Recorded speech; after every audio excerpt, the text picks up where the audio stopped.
ಪಡಿತರ ಪಡೆಯಲು ಬಂದ ಜನರು ಗಂಟೆಗಟ್ಟಲೆ ಸಾಲಿನಲ್ಲಿ ನಿಂತರೂ ಅಕ್ಕಿ, ರಾಗಿ ಸಿಗದ ಪರಿಸ್ಥಿತಿ ನಿರ್ಮಾಣವಾಗಿದೆ. ಚಿಕ್ಕಬಳ್ಳಾಪುರ ಜಿಲ್ಲೆಯಾದ್ಯಂತ ಸರ್ವರ್ ಸಮಸ್ಯೆ ತಲೆದೂರಿದ್ದು, ಪಡಿತರ ವಿತರಣಾ ಕೇಂದ್ರಗಳ ಮುಂದೆ ಫಲಾನುಭವಿಗಳು ಪರದಾಡುವಂತಾಗಿದೆ. ತಾಂತ್ರಿಕ ಸಮಸ್ಯೆಯಿಂದ ಸಾರ್ವಜನಿಕರು ಆಕ್ರೋಶ ವ್ಯಕ್ತಪಡಿಸಿದ್ದು, ಆಹಾರ ಮತ್ತು ನಾಗರಿಕ ಸರಬರಾಜು ಇಲಾಖೆಯ ವಿರುದ್ಧ ಅಸಮಾಧಾನ ಹೊರಹಾಕುತ್ತಿದ್ದಾರೆ.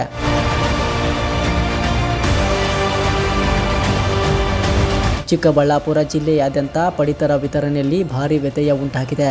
ಸರ್ವರ್ ಸಮಸ್ಯೆಯಿಂದಾಗಿ ಅಕ್ಕಿ ಮತ್ತು ರಾಗಿ ಸೇರಿದಂತೆ ಅಗತ್ಯ ಪಡಿತರ ಸಾಮಗ್ರಿಗಳನ್ನು ಪಡೆಯಲು ಫಲಾನುಭವಿಗಳು ಪರದಾಡುವಂತಾಗಿದೆ. ಗುಡಿಬಂಡೆ, ಗೌರಿಬಿದನೂರು, ಚಿಕ್ಕಬಳ್ಳಾಪುರ ಸೇರಿದಂತೆ ಜಿಲ್ಲೆಯ ಬಹುತೇಕ ಪಡಿತರ ಕೇಂದ್ರಗಳಲ್ಲಿ ಸರ್ವರ್ ಡೌನ್ ಆಗಿದ್ದು, ವಿತರಣಾ ಪ್ರಕ್ರಿಯೆ ಸಂಪೂರ್ಣ ನಿಧಾನಗೊಂಡಿದೆ.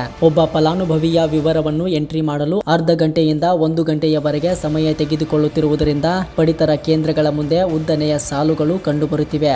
ಬೆಳಗ್ಗೆಯಿಂದಲೇ ಕೇಂದ್ರಗಳಿಗೆ ಆಗಮಿಸಿದ ಜನರು ಗಂಟೆಗಟ್ಟಲೆ ಕಾಯಬೇಕಾದ ಪರಿಸ್ಥಿತಿ ಎದುರಿಸುತ್ತಿದ್ದಾರೆ. ಕೇಂದ್ರ ಸರ್ಕಾರ ಹಾಗೂ ರಾಜ್ಯ ಸರ್ಕಾರದ ಯೋಜನೆಗಳ ಮಾಹಿತಿಯನ್ನು ಪ್ರತ್ಯೇಕವಾಗಿ ಎಂಟ್ರಿ ಮಾಡಬೇಕಾಗಿರುವುದರಿಂದ ತಾಂತ್ರಿಕ ಒತ್ತಡ ಹೆಚ್ಚಾಗಿ ಸರ್ವರ್ ಸಮಸ್ಯೆ ಉಂಟಾಗಿದೆ ಎನ್ನಲಾಗುತ್ತಿದೆ.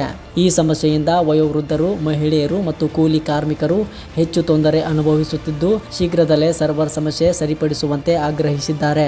ಆಹಾರ ಮತ್ತು ನಾಗರಿಕ ಸರಬರಾಜು ಇಲಾಖೆಯ ವಿರುದ್ಧ ಸಾರ್ವಜನಿಕರು ಆಕ್ರೋಶ ವ್ಯಕ್ತಪಡಿಸಿದ್ದು, ತಕ್ಷಣ ತಾಂತ್ರಿಕ ದೋಷ ಸರಿಪಡಿಸಿ ಪಡಿತರ ವಿತರಣೆಯನ್ನು ಸುಗಮಗೊಳಿಸುವಂತೆ ಒತ್ತಾಯಿಸಿದ್ದಾರೆ. ಒಟ್ಟಾರೆ ಸರ್ವರ್ ಸಮಸ್ಯೆಯಿಂದ ಚಿಕ್ಕಬಳ್ಳಾಪುರ ಜಿಲ್ಲೆಯ ಸಾವಿರಾರು ಪಡಿತರದಾರರು ಸಂಕಷ್ಟಕ್ಕೆ ಸಿಲುಕಿದ್ದಾರೆ. ತಾಂತ್ರಿಕ ದೋಷದಿಂದ ಸಾರ್ವಜನಿಕ ಸೇವೆಗಳಿಗೆ ಅಡಚಣೆ ಉಂಟಾಗಿದ್ದು, ಸಂಬಂಧಪಟ್ಟ ಅಧಿಕಾರಿಗಳು ಕೂಡಲೇ ಸಮಸ್ಯೆ ಪರಿಹರಿಸಿ ಜನರ ಪರದಾಟಕ್ಕೆ ತೆರೆ ಎಳೆಯಬೇಕಿದೆ.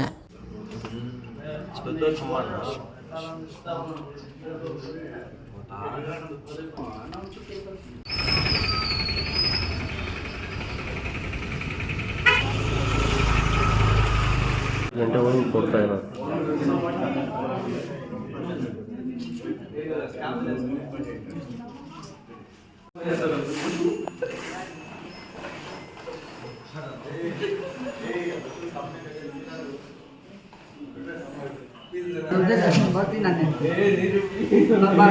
बाकी